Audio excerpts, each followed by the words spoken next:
Oke. Sylvia. Baik, oke.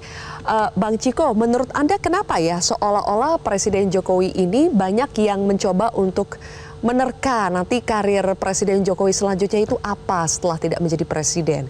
Meskipun Jokowinya sudah bilang mau pulang ke Solo begitu ya, mau pensiun. Tapi ada yang sedang menggoda-goda untuk menjadi ketua umum Partai Golkar, kemudian diisukan akan menjadi ketua koalisi permanen untuk pendukung Prabowo Gibran. Kenapa sih Presiden Jokowi ini seolah selalu menjadi magnet untuk ditarik-tarik terus begitu loh, nanti untuk ditebak-tebak karir ke depannya itu apa? Satu, karena mungkin sampai hari ini dianggap popularitinya sangat tinggi ya kan, banyak approval rating yang digelar survei-survei mengatakan dia masih disukai oleh hampir 80% masyarakat. Itu pertama. Mungkin itu. Yang kedua, ya kita kan memang nggak pernah bisa menebak Presiden Jokowi, ya kan.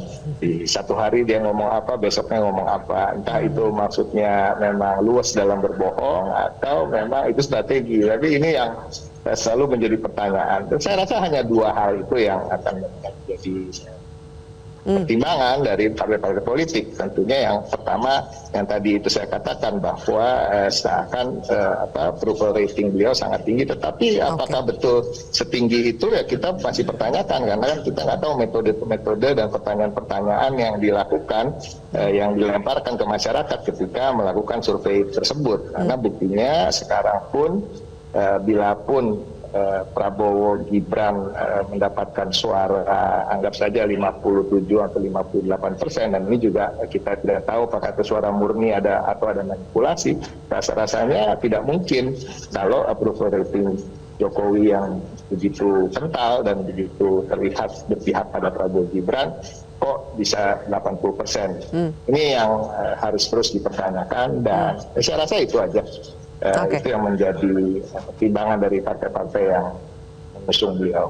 Oke, sebenarnya mau jadi ketua umum Partai Golkar atau ketua koalisi permanen pendukung Prabowo Gibran, menurut Mas Rio ini kemauannya Jokowi atau kemauan Prabowo Gibran, kemauan partai-partai pendukung, atau kemauan siapa sih Mas Rio? Itu yang ingin saya sampaikan. Sebelum saya menjawab itu, saya ingin mengatakan bahwa bisa jadi apa yang diusulkan oleh PSI ini juga hasil bisikan dari Jokowi ya, untuk menjaga preservasi dia, ya, relasi dia dengan kekuasaan. Ya, karena kita tahu bahwa isu dia jadi ketua Golkar nggak hanya 1-2 orang yang mengatakan, tapi cukup banyak.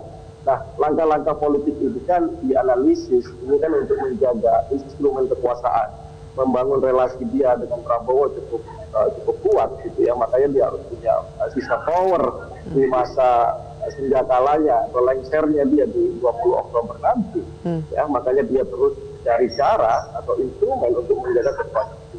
Nah, tapi menurut saya sebaiknya di tengah perjalanan demokrasi kita yang dikatakan oleh Bang Ciko tadi, harusnya Jokowi sudah mulai menyadari diri bahwa harusnya sudah serahkan semuanya kepada Prabowo Subianto. Kalau memang Prabowo nanti tanggal 20 sudah resmi terpilih sebagai presiden dan Gibran menjadi wakil presiden, itu sudah sebaiknya menjadi seorang negarawan yang sejati, serahkan segala sesuatunya kepada Prabowo, karena saya yakin Prabowo juga punya cita-cita yang ingin dia realisasikan selama dia berkampanye mulai tahun 2009 ya sampai tahun 2004 ini. Gitu ya. Terlalu banyak saya kira agenda-agenda kebangsaan Prabowo yang tidak boleh lagi dikoreksi atau Jokowi terlibat. Oke. Jadi cawe-cawenya harus berhenti ya, Mas Rio? Ya jelas dong, harus sudah cawe-cawenya harus berhenti. Silahkan Jokowi mempersilahkan Prabowo Subianto dan Gibran. Saya kira itu akan demi kebaikan semua. Oke, oke.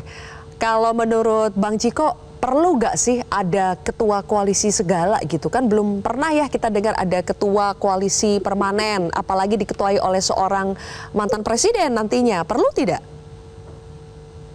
Saya rasa ini usulan yang cukup aneh ya kan, gini ya, kita gitu sehebat-sehebatnya manusia kita harus mengedepankan sistem gitu, sistem yang udah kita sepakati bersama. Nah, ini kan kita mengetahui power tends to corrupt ya kan, dan lain-lain. Jadi kekuasaan yang terlalu lama juga akan membuat seseorang menjadi korup.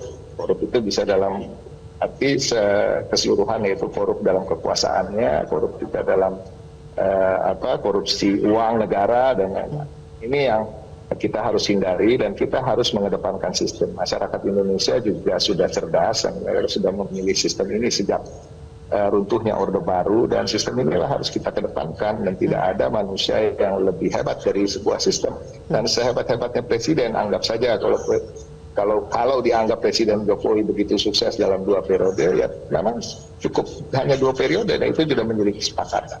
Dan ini harus terus diperjuangkan dan tidak boleh ada perubahan yang dasar terkait dengan ini, supaya kita juga bisa mendapatkan calon-calon pemimpin bangsa lain yang tentunya akan bisa menjawab tantangan-tantangan zaman ke depan. Oke, Mas Rio, tadi kan Bang Ciko mengatakan bahwa sampai hari ini belum ada komunikasi ya antara Jokowi dengan PDI Perjuangan. Menurut Anda, karena bagaimanapun apapun isu yang terkait dengan Jokowi ini kan akan selalu saja dikaitkan dengan PDI Perjuangan karena memang masih merupakan partainya setahu kami begitu ya. Menurut Mas Rio, apakah sebaiknya komunikasi itu segera dibuka antara Jokowi dengan Bu Mega misalnya, atau ya harus betul-betul antara PDI Perjuangan dan Jokowi ini harus dilihat secara dua entitas yang sudah berbeda sekarang? Ya tentu sudah 2 entitas yang berbeda ya. Jokowi sejak awal dengan adanya momen pilpres ini menastikan diri sebagai the others gitu ya, gelian ya, dari PDIP. Nah oleh karena itu saya kira PDIP juga sudah tidak boleh lagi terlalu berharap kepada Jokowi meskipun ada menterinya di dalam kabinet. Toh sekarang Jokowi sudah akan lengser, ada presiden yang baru di situ, Prabowo Subianto. Secara institusional harusnya komunikasi ini terbangun dengan Gerindra atau dengan Prabowo Subianto gitu ya.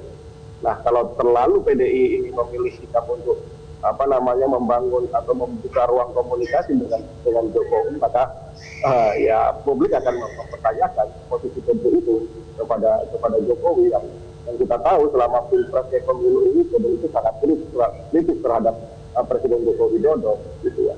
Nah itu saya kira analisis saya, kemungkinan besar komunikasi itu akan melibatkan PDIP dengan Gerindra atau dengan Prabowo Subianto atau di luar partai-partai yang lain. Dan sebagaimana tadi katakan Bang Ciko, ya kekuasaan itu ya ada batasnya dalam konteks negara demokrasi. Ya. Itulah kenapa kekuasaan itu harus dibatasi supaya orang tidak terlampau menasbihkan diri atau mengkultuskan diri sebagai raja. Namanya bukan monarki gitu ya. Nah oleh karena itu batasan-batasan itu harus dihormati. Dan setelah tidak menjadi presiden seperti negara-negara demokrasi lainnya yang menjadi rakyat biasa, dan itu harus diterima ya, itu tidak boleh lagi adanya post power syndrome yang terus mengganggu atau cawe-cawe di dalam proses pemerintahan berikutnya, Sylvia. Baik, terakhir nih Bang Ciko, PDI Perjuangan tuh masih ngarep gak ya Presiden Jokowi itu kembali lagi ke rumah lamanya nanti setelah tidak jadi presiden? Nomor 1, kita berharap semua rakyat Indonesia bergabung dengan PDI Perjuangan. Itu yang pertama. Ya kan, Presiden Jokowi tidak terkecuali, tapi tentunya kami juga tidak pernah akan memaksa.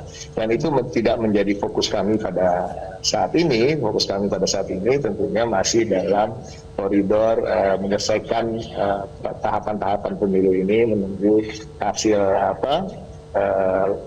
pengumuman dari KPU nanti tanggal 20 dan juga mempersiapkan segala sesuatu hal yang akan kami bawa ke Mahkamah Konstitusi untuk bersengketa dan juga kemungkinan untuk menggulirkan hak angket. Nah itu aja yang menjadi fokus kami sekarang dan harapan kami ya tentunya bangsa ini ke depan tetap berada dalam koridor demokrasi dan sesuai dengan amanat konstitusi tanpa ada perubahan-perubahan seperti hal-hal yang tadi disampaikan. Baik, terima kasih Bang Ciko Hakim dan juga Mas Rio Prayogo sudah bergabung bersama kami di Prime Time News hari ini.